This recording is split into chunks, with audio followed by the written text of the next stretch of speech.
History was made last night as the Democratic Party selected Hillary Clinton as their party presidential nominee, making her the first female nominated for president from a major party. Speaking on her behalf last night was her husband, former President Bill Clinton. He spoke very deeply about their relationship and her work for women and families. As day 3 of the convention gets now underway, expect to hear President Barack Obama also make the case for Hillary Clinton. However, he had this to say about Donald Trump. What I think is scary is a president who doesn't know their stuff and doesn't seem to have an interest in learning what they don't know. Vice President Joe Biden will also speak in support of Clinton, and VP pick U.S. Senator Tim Kaine of Virginia will get his moment in the spotlight tonight. R.S. Mitchell is in Philly this week. Look for his live reports tonight on Channel 3 News at 6, 7, and 11. A troubling trend in Akron is getting worse, with more than 230 emergency calls for drug overdoses in the last 3 weeks alone. Compare that with the first 5 months of the year, where there were 320, according to Ohio.com. Police say a heroin-like drug that's used to sedate elephants is behind many of the overdoses. Carfentanil is said to be 10,000 times more potent than morphine. Drugs have claimed 63 lives in Akron this year. And after years of standing stagnant, Rolling Acres Mall in Akron is coming down. The Akron Beacon-Journal reports City Council approved demolishing the structure last night.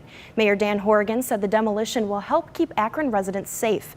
No word on what will become of the land. City officials say there has been some developer interest, but no formal offer. They said it couldn't be done.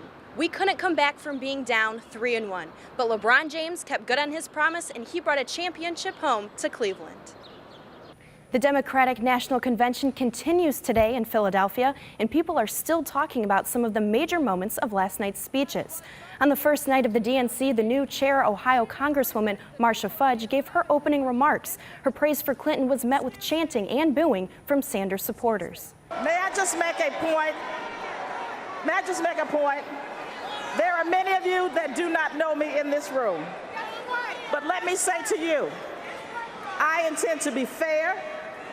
I want to hear the varying opinions here. I am going to be respectful of you, and I want you to be respectful of me.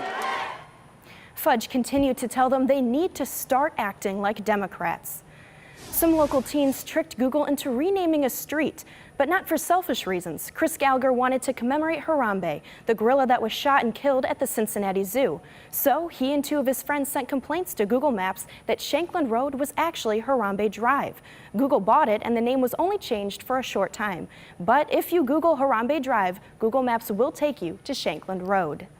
2 Metro Park Rangers involved in a deadly shooting were justified in their use of force, according to the Cuyahoga County Prosecutor's Office. Back in December, 2 Cleveland Metro Parks Rangers arrested Derek Stokes after a traffic stop at the East 55th Marina. Stokes had an outstanding warrant and drugs in his car. On the way to the jail, Stokes pulled out a gun and shot the Rangers, hitting one in the bulletproof vest. The Rangers fired back, shooting and killing him. And last chance in the NFL doesn't really mean last, at least in the world of Josh Gordon. NFL Commissioner Roger Goodell reinstated Gordon. The Browns can use him in training camp and the preseason to see what he has left after multiple suspensions for failed drug tests. Gordon will have to sit out the first 4 games and return in Week 5 against returning Tom Brady and the Patriots.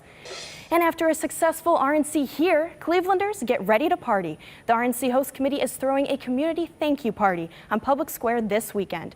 Festivities begin Friday with the Cleveland Orchestra's free concert. Then the party is Saturday afternoon. All the details are at WKYC.com. 2100 Lakeside has around 365 beds, which means they won't be as affected when the RNC comes to town. However, there are other shelters around the city that will be affected. Loans Arena, home of the Cleveland Cavaliers, but now it'll be home to the Republican National Convention. This was the home court for this championship team, but soon it'll host the grand stage for the GOP. The Powerball jackpot is creeping closer to $500 million after there was no winner in last night's drawing. The total estimated jackpot now sits at a whopping $478 million. And if your number is hit and you take the cash value instead of annual payments, you would get a little more than $330 million. That's all before taxes, of course. The extra large jackpot is due to the fact that there hasn't been a winner in nearly 3 months. From the Channel 3 newsroom, I'm Paige Katrinchak.